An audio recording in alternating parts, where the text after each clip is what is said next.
Olá, bom dia. Tinha uma coisa que eu queria que estava refletindo que eu queria compartilhar um pouco com vocês, né? Algo que eu venho estudado há algum tempo, né? Para quem me conhece sabe que eu tenho uma área de interesse muito específica chamada cosmologia, que é basicamente o estudo da relação do homem com o universo, entendeu? Com a realidade. Então não é tentar somente entender a realidade no campo da matéria, mas também da relação do homem, a ordem cósmica, entendeu? Como as coisas se ordenam dentro de um sentido tanto físico quanto espiritual e a própria visão que as sociedades, que as pessoas têm do que é a espiritualidade, né? E aqui eu quero pegar três termos emprestados da tradição do Tantra, do hinduísmo, para tentar entender um pouquinho o que tem acontecido no nosso meio já de um bom tempo, né? E o que tem acontecido em nosso meio cristão e que também tem adentrado no meio católico, por mais que o catolicismo tenha anticorpos para isso, isso também tem adentrado em nosso meio, né? Os termos são três tipos espirituais de homens, né? Que é o Pachu, o Virya e o Divya. O Pachu, ele é o animal no homem, é um homem ainda animalizado, bestializado, é um homem que ainda vive por instintos, ele não tem uma capacidade de abstração muito bem desenvolvida, ele é burro, essa é a verdade, né?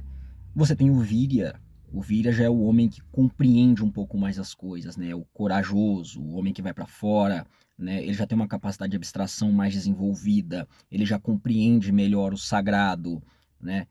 Ou seja, é o homem que já consegue se guiar sozinho. Ele não precisa que alguém pegue na mão dele, olha, isso aqui é sagrado, isso aqui tá certo. Não, ele já consegue ter uma compreensão disso.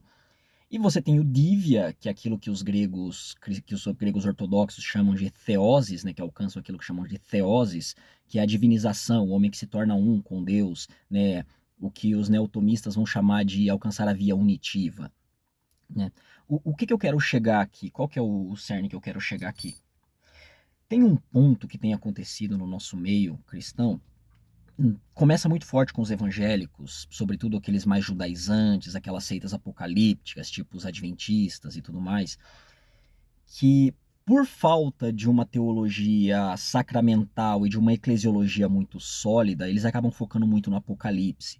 Então tudo é uma questão de fim do mundo, tudo é o prenúncio para o fim do mundo. O cara soltou uma bomba lá na Casa do Chapéu, não, Jesus está voltando. Olha a Agenda 2030 da ONU, é Jesus está voltando. É o governo global, é Israel e a Palestina, é a volta dos judeus para a Terra Santa. Então tudo ali é um prenúncio da volta de Cristo, é um prenúncio do anticristo, do final dos tempos e tudo mais, né? Só que o porquê isso surge? Por que isso surge? Quando você pega as tradições orientais e um pouco também dentro da mistagogia cristã, no início da igreja, na igreja primitiva, você percebia que havia uma progressão de acesso que as pessoas tinham a determinados conhecimentos, a determinados livros sagrados, entendeu? Uma pessoa recém-convertida nunca teria acesso ao livro do Apocalipse, por exemplo. Ela começaria com os evangelhos, depois viriam as profecias que comprovavam que o evangelho está falando de algo que já foi profetizado, depois as cartas apostólicas. Livros como Apocalipse, livros que tratam do fim do mundo, escatologia, era uma coisa que era deixado para o final, para as pessoas que já tinham conhecimento, já tinham solidificado, né, a sua fé, já tinham compreendido como a realidade funciona, como Deus age na matéria, na realidade. Então, justamente para evitar essa coisa meio apocalíptica, esse desespero que essas pessoas vivem, né? Só que o que acontece?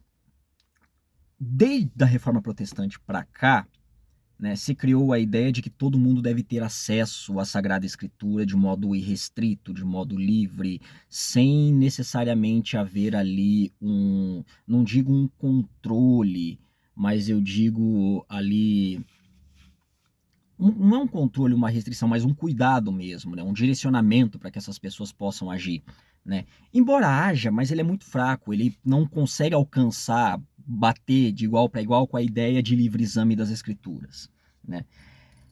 Só que você percebe que nas tradições, todas as tradições religiosas, todas as tradições que vinham de um livro sagrado, todas as religiões positivas, havia uma progressão do que deveria acontecer, do conhecimento que as pessoas poderiam ter, né?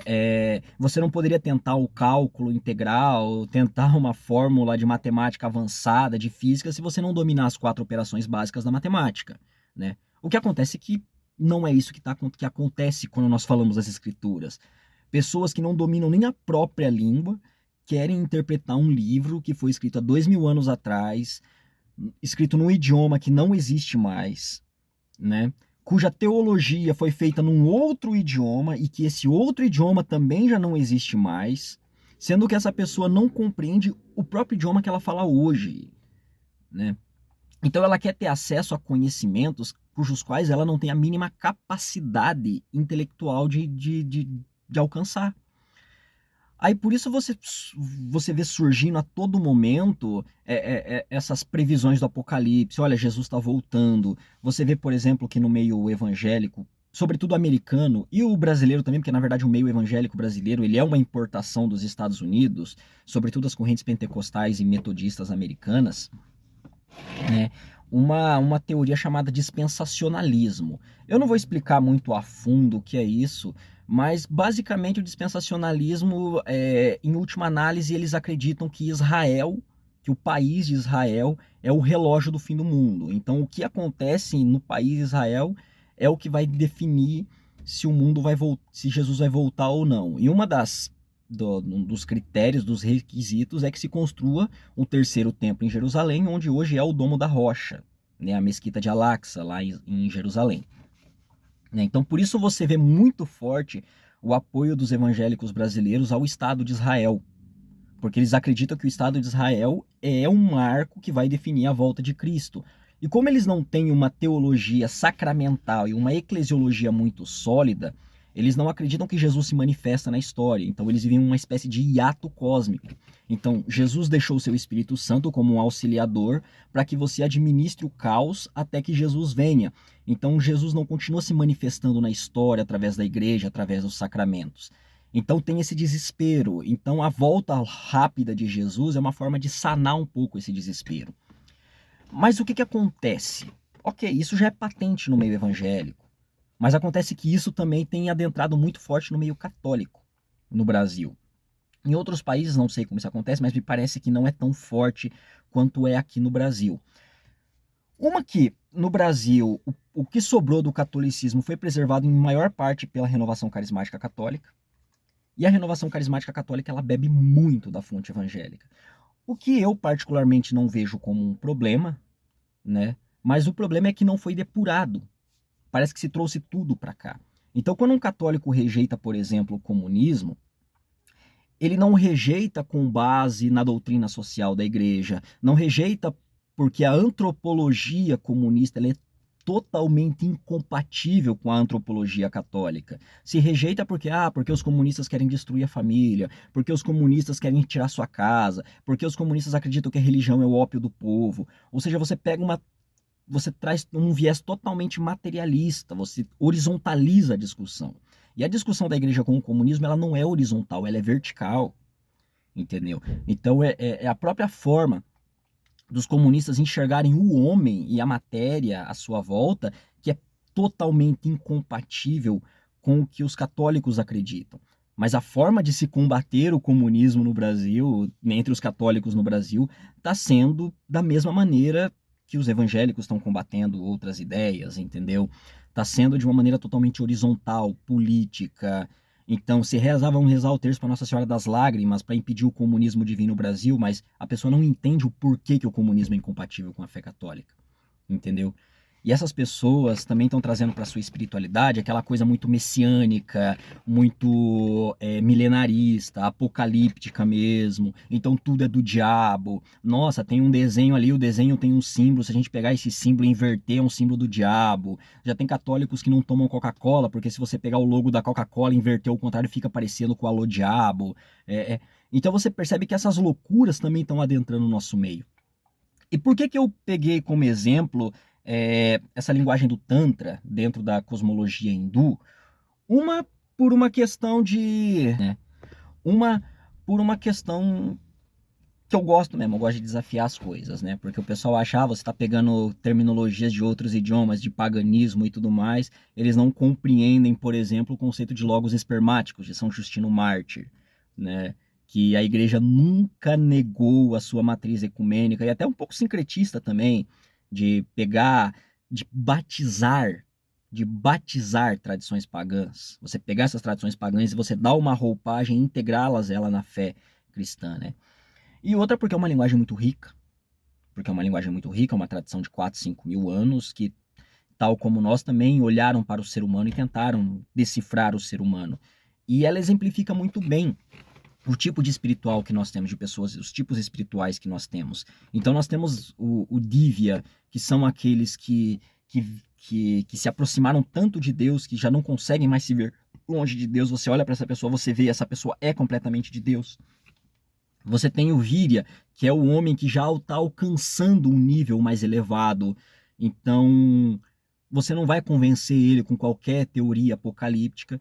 E o Pachu, que é um animal, que ele precisa ser guiado, entendeu? Então, qualquer teoria, chapéu de alumínio que você apresentar para esse cara vai seguir, entendeu? Vai seguir, vai virar um arauto disso. Só que aí que tá o problema. O Pachu, ele é maioria. E a gente está entregando pérola para porco. A gente está deixando esses caras terem acesso a conhecimentos que eles não estão preparados para ter, que eles não deveriam ter. Precisariam passar por uma ordem primeiro, por uma progressão de conhecimento, até esses caras terem acesso a esse conhecimento. Porque senão vai virar um Jim Jones da vida, lá em Johnstown, nas Guianas, em que o cara fez um suicídio coletivo de mais de 700 pessoas. Ou no Grande Desapontamento, em 1844, nos Estados Unidos, lá com a seita adventista, onde o pessoal achou que Jesus ia voltar num dia, tacou fogo em casa, vendeu tudo, matou o animal, Jesus não voltou e eles não tinham nem onde cair morto mais, entendeu? Então é um pouco essa questão da gente ter um pouco esse discernimento. E principalmente nós, dentro do meio católico, pararmos de olhar para o mundo como esses evangélicos judaizantes olham. O mundo não está acabando nesse modo. Quando Jesus quiser voltar, ele vai voltar. E se você for combater coisas que a igreja combate, use as ferramentas que a igreja dá e a interpretação que a igreja dá para fazer essas coisas. Você não combate o comunismo dentro da igreja por maneira política. O comunismo é combatido na igreja por viés antropológico. É o estudo do homem. A rejeição da igreja com o comunismo, ela não é meramente política. Ela é doutrinária. Porque os comunistas enxergam um homem de uma maneira incompatível com a qual a igreja enxerga o homem. Entendeu? E não só isso, a igreja também combate o capitalismo, se você não sabe. Então ficar aí defendendo teoria econômica liberal aqui dentro de uma plataforma católica também está falando merda. Porque os liberais enxergam o homem da mesma forma que os comunistas enxergam, que é de maneira incompatível com a forma como nós católicos devemos enxergar o homem. Né? É uma questão que vai muito além, é uma questão antropológica mesmo, ontológica. É um pouco além disso. Mas enfim, eu acho que eu consegui falar um pouco daquilo que eu queria falar e espero que vocês tenham conseguido entender.